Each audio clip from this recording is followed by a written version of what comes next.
Hey guys, welcome back. Episode 5. So, in this episode, we're going to go over how to build our component handler.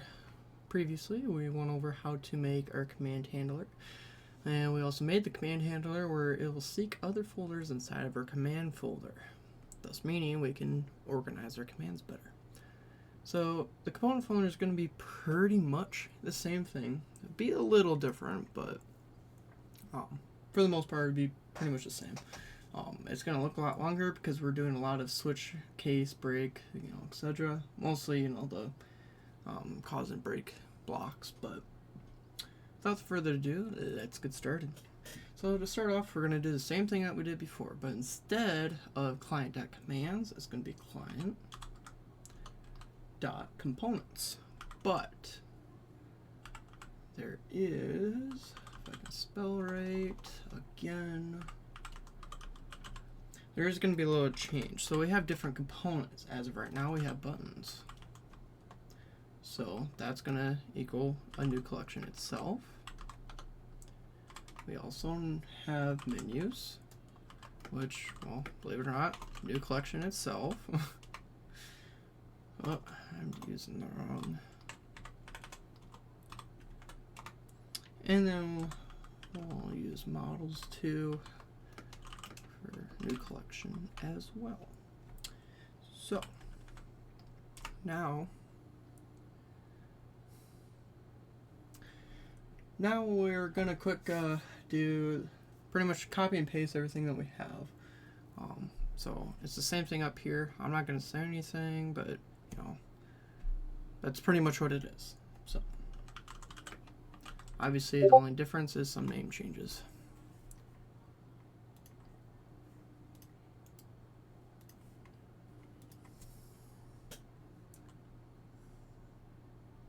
Actually, matter of fact, I'm going to just save everyone time here. I'm going to pause the recording here and yeah, we'll bring it back. Okay, so pretty much we're doing the exact same thing here. The only difference really here is, well, instead of folder and then file, we're going to do folder, subfolder, and then file. So pretty much what that's going to do, if I can find our components.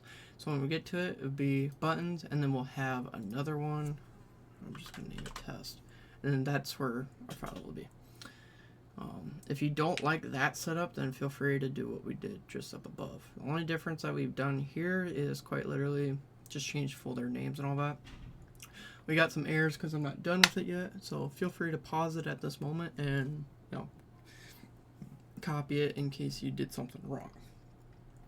But for the last little bit here, we're going to do a switch and case statement. So we're going to do switch folder,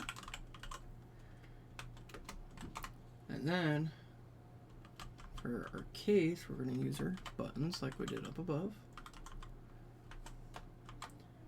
So now we're going to register our buttons. So it'd be client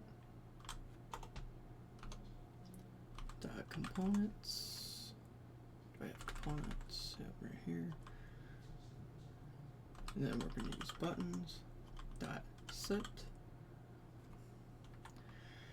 And then we want component data, and then our ID, which that ID that is going to be our component. So now what we could do, let's quick add a break here. So now what we could do is actually copy this, paste it twice, but instead of buttons, this one will be menus. So then wherever it says buttons, we replace it with menus. And then same here, this one will just be modules instead.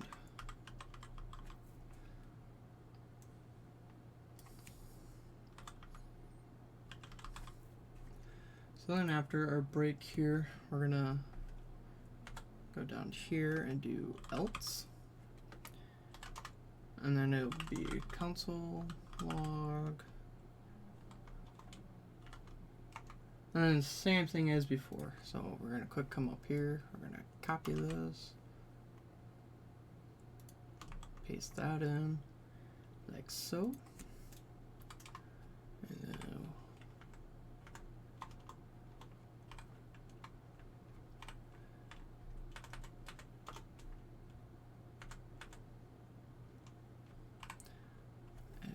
those. Now we can save that. Or Shift Alt F to modify it, and there we go. We got our components folder. Since I was such little time, I'm actually going to go ahead and do our event handler here too.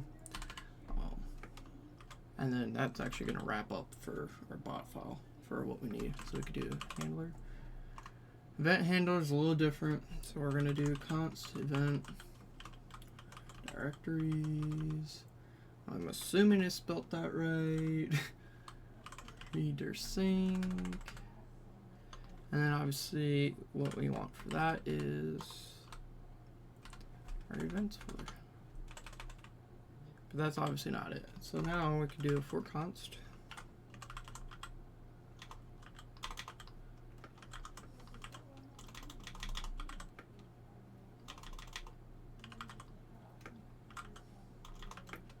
And then we want our event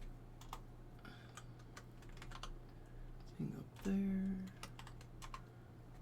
Now we want to do the const and then event files equals fs. And then, like we did with the command handler, we're going to filter that out with our JavaScript. So we're going to do a reader sync, which is then going to want Tilia. So we want to go to our events. And then with our events, it would just be a dictionary. So it'd be another folder.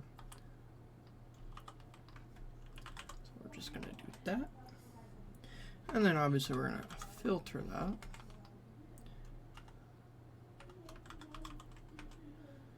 With our file, and then obviously that's going to go out to file.ends with, and then obviously JS. I didn't mess up this time, so okay, chat. So now we want another for const, and then file of event files. It's pretty much kind of going to be the same thing as above. We're just not going to filter anything. So it'll be const event equals require.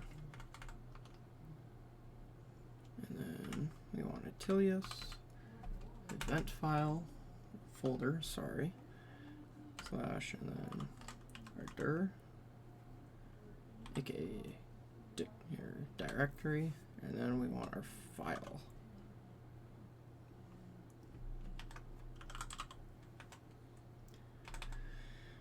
Okay, so now we're gonna do client. We're gonna register all of our events here. So client on, and we want our event name.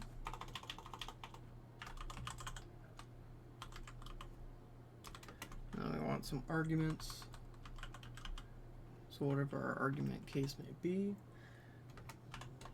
I'm gonna array it out to an event, and we're gonna execute our event, which then will execute our args, which then results as being a client.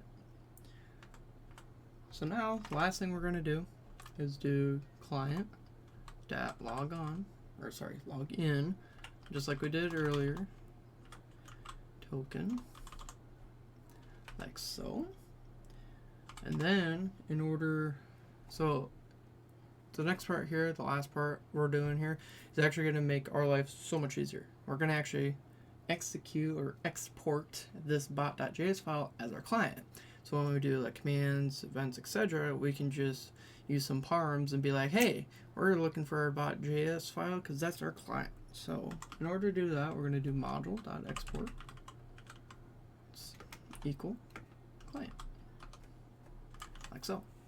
So now you have your file or your main bot ready. So at this point it should log in and everything. I'm not going to try it because, well, I haven't added my bot token in yet, so I'm going to quick do that, and then next video we'll show it, working and so on and so forth. So if you like the series so far, please let me know down below, and without further ado, we'll catch you next time. Peace.